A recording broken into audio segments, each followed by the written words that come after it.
Hello students, today we will start new chapter, Geography chapter 1, Understanding the Environment.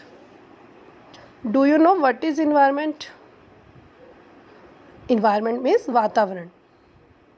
Whatever we see in our surrounding, it is environment. It is everything that makes up our surrounding and affects our life. वो प्रत्येक चीज़ जो हम हमारे चारों ओर देखते हैं, हमारे चारों ओर जो चीज़ें मिलकर बनती हैं वो सब मिलकर हमारा क्या बनाती हैं? Environment. These are two types, natural and human made. Natural things like air, the water, the plants and the animals. And man made features like buildings. ये सब मिलके हमारा क्या बनाते हैं? Environment बनाते हैं. Thus, the environment may refer two types, natural environment and human environment. The natural environment includes all things. Natural environment में वो सभी चीज़ें सम्मिलित होती हैं like living and non-living, both things, living and non-living thing that occur naturally on the earth, जो हमें nature से मिलती हैं, जो नेचुरली होती हैं. These are natural environment and human environment includes जो मनुष्य ने बनाई हैं like buildings, roads, technology, social and cultural factors like family and society also. These are the example of human environment. In this chapter, you will learn how natural features and human interact with one another and how their interrelationship affects our environment. इस chapter में आप ये देखेंगे कि किस तरह से natural features और ह्यूमन का इंटरेक्शन दोनों मिलकर किस तरह एक दूसरे के ऊपर डिपेंड है और किस तरह से हमारे वातावरण पर अफेक्ट डालते हैं. Got it? First of all we will discuss natural environment. Natural environment is also known as physical environment. The natural environment has two components, biotic and abiotic. Biotic means all plants and animals in the surrounding constitute the biotic component.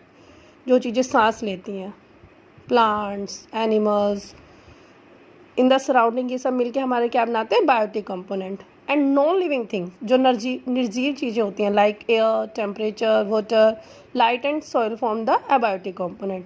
ये हमारे किसका एग्जांपल है? Abiotic component का. And biotic component are plants, animals, human being. Both biotic and abiotic component influence each other. They are dependent on one another. This is called interdependence. For example, human being is also depend on air, temperature, water पर depend है हम सभी human being. This is called interdependence.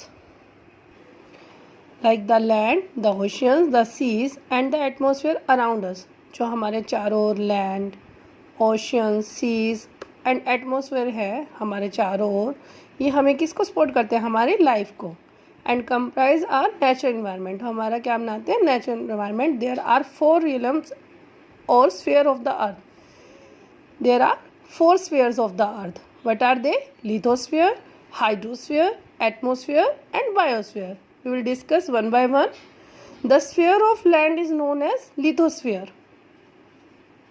meaning lithos means rock. Lithos means rock. It's include continents,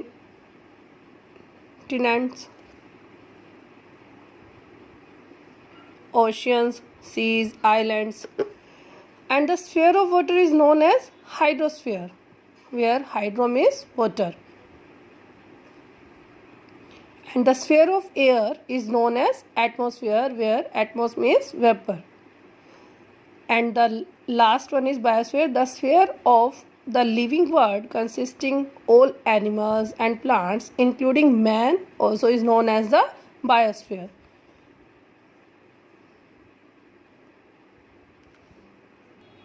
Firstly, we will detail study about lithosphere.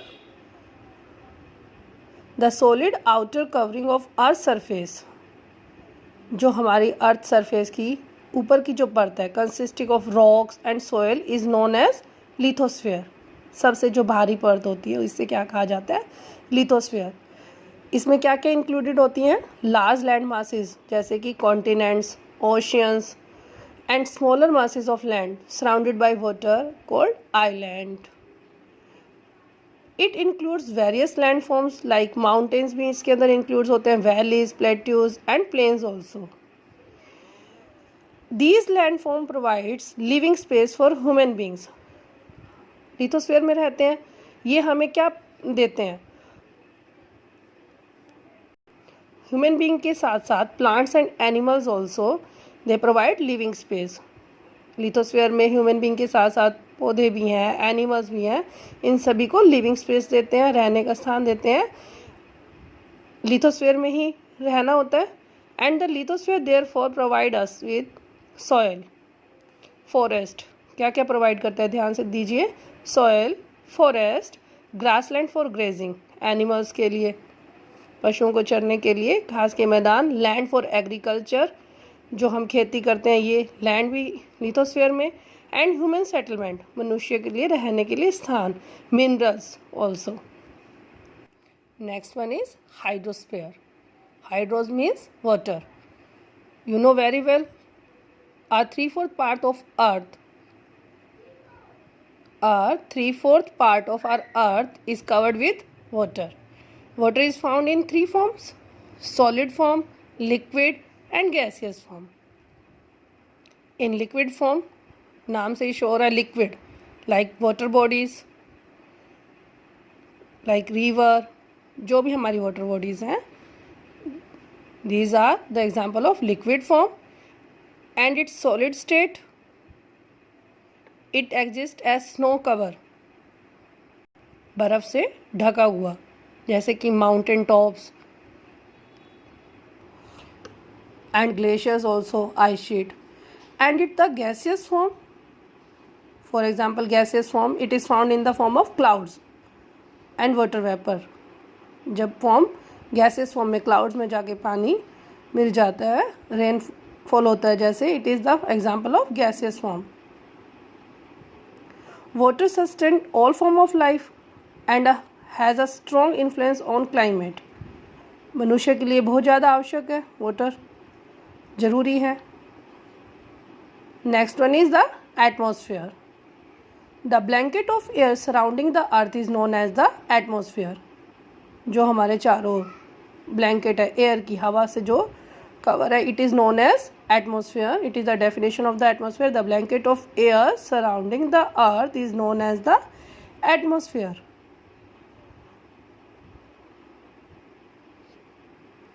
Air किसका mixture है? Air is a mixture of gases, dust particles and water vapour. Air में सभी चीज़ें सम्मिलित हैं, gas, जो छोटे छोटे कण डस्ट के, and water vapour also. What type of gases? Like oxygen, carbon dioxide, nitrogen also. Okay. Oxygen is used by animals to respire, while carbon dioxide is used by plants to carry out the process of photosynthesis. You know very well. Oxygen use होती है किसके लिए? पशुओं के लिए भी use होती है, सांस लेने के लिए हम भी यूज़ करते हैं. You know very well. Carbon dioxide किसके लिए यूज़ होती है? प्लांट्स के लिए. प्लांट्स जो है एब्जॉर्ब करते हैं कार्बन डाइऑक्साइड को, रिलीज़ करते हैं ऑक्सीजन को. It is the process of photosynthesis. इसके द्वारा पौधे अपना भोजन भी बनाते हैं, और ऑक्सीजन को जब रिलीज़ करते हैं वो ह्यूमन बीइंग के लिए भी असेंशियल है. Carbon dioxide absorb the heat radiated by the earth and thereby keeps the planet warm. Carbon dioxide किसके द्वारा एब्जॉर्ब की जाती है? हीट. कार्बन डाइऑक्साइड एब्जॉर्ब कर लेता है हीट, जो अर्थ जो हीट को रिलीज़ करती है, और इसी कारण हमारे प्लेनेट कैसा रहता है? Warm. This is known as the greenhouse effect. Nitrogen helps in the growth of living organism and in maintaining fertility of the soil. मिट्टी के उपजाऊपन को बनाए रखने में भी नाइट्रोजन हेल्प करती है, लिविंग ऑर्गेनिज्म को भी हेल्प करती है. The layer of ozone gas. Ozone gas जो लेयर आप पढ़ेंगे, आगे भी पढ़ेंगे, जो लेयर है ओजोन गैस की, in 6th standard also you have read. The atmosphere saves us from the harmful ultraviolet rays of the sun. Atmosphere में एक लेयर है ओजोन गैस की, ये हमें किससे बचाती है? सूर्य की, सन की जो अल्ट्रावायलेट रेज आती हैं हार्मफुल, उनसे हमें सेव रखती है. Next one is biosphere. Biosphere